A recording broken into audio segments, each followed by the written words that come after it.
All right. And one of the most important parts of your social media strategy that I think is a big pain point for a lot of small businesses when I reach out to them is they either don't know what to post, they don't know where to start, they find themselves just rattling their brains thinking like, I don't know, like what I should be posting about. Like, let me just post this and see if it sticks. Or there's just always that constant like anxiousness and like worry cloud over their head about what kind of content needs to go on their social media page in the first place.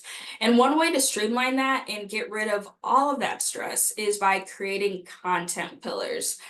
So content pillars act as the framework for organizing and categorizing your social media content and what it's going to look like over whatever period of time, for the year, for the month, for the quarter.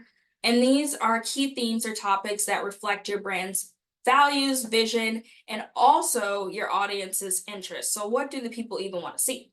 So, why content pillars matter is that they allow you to establish consistency in messaging and branding, which helps with your authority online and your trustworthiness towards people who are seeing your social media content.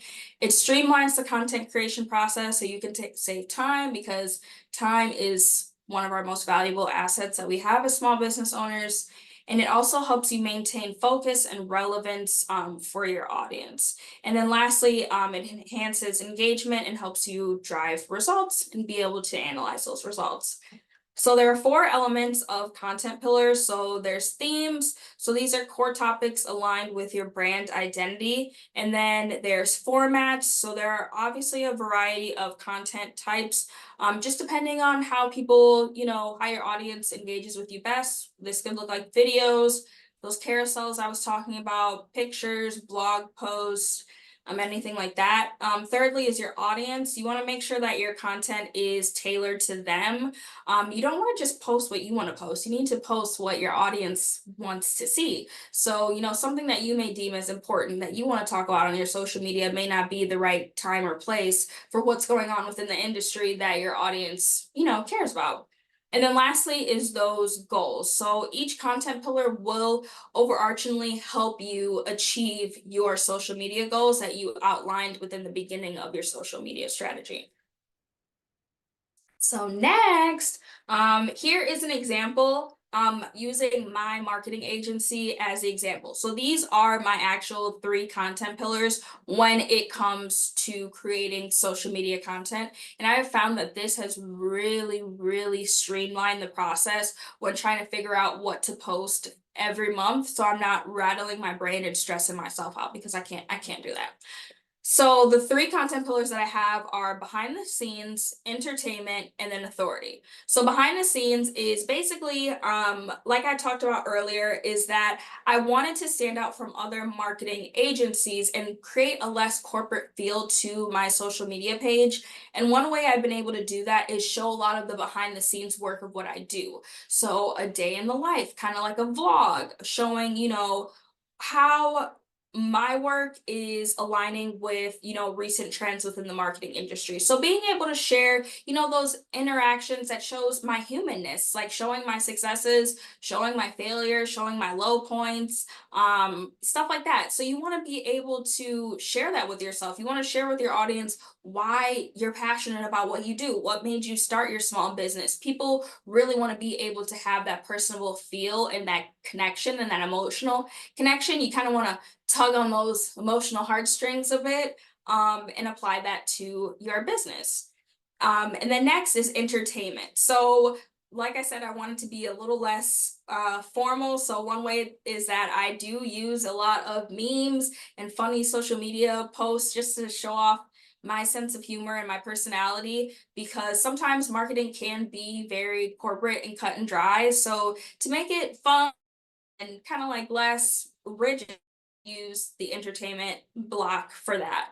And then lastly is authority. I want people to be able to trust me. I want them to know that the information that I'm giving them is valid and that I'm not just like giving them BS. So with authority, I'm able to share a lot of tips and tricks on social media, what I've been able to learn, and this helps me, build my credibility and also foster trust. And this is able to help people like, okay, you know what? I want to hire her. She knows what she's talking about. I can see it on her social media page, and she has been a good resource for me.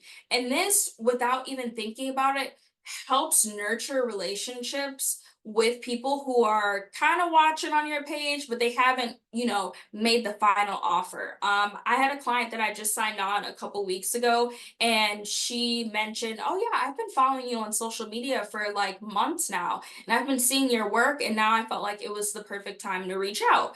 So you never know who's watching and what they're looking at, but you definitely want to be able to have that authority aspect for sure. So establishing the authority is a must, and then you can be creative and flexible with your other two parts of your pillars. So you can change out entertainment and put in something else, and behind the scenes and put in something else.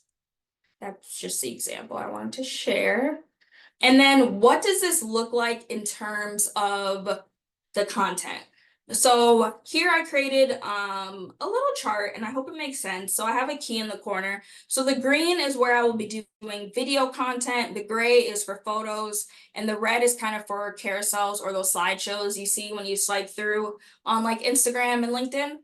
So within the behind the scenes category, I have just some ideas that I have here. So I'm just come with me to do a client content shoot. That's a video idea. Redesign my Instagram highlights page with me. That's an idea. Showcasing, my office setup. That's an idea.